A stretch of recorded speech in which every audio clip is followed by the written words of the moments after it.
Mr. Bowles, Barack Obama, I don't have to tell you, campaigned in 2008 for president on a flat pledge that he would not raise any taxes, not income taxes, not any taxes on people making less than $250,000 a year.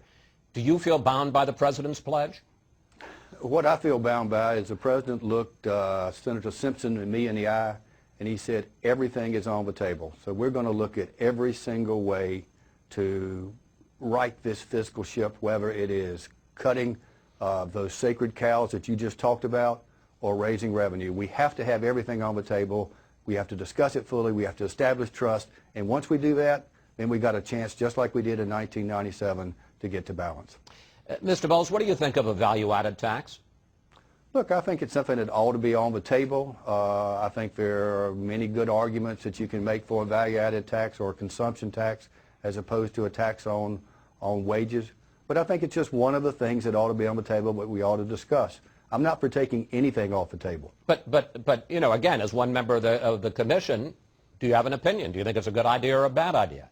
Oh, I have an opinion about lots of things, but what I want to see is everything go on the table. I want to see the pros and cons discussed, and then I want to see us make some decisions and some hard recommendations. Senator Simpson, what do you think of a value-added tax?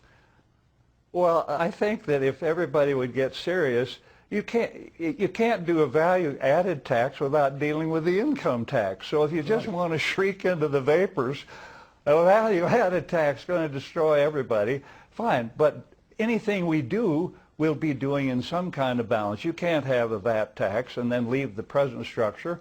Look at Kent Conrad, who's a member of this commission. He's written a remarkable book about the entire income tax, how unfair the whole thing is. We have the ability, and I hope the trust of each other, to adjust and put together a package, and if the American people and the Congress don't like it, then just let them sink.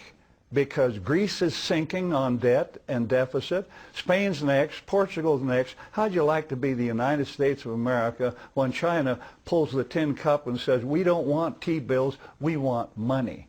Now that's where we are.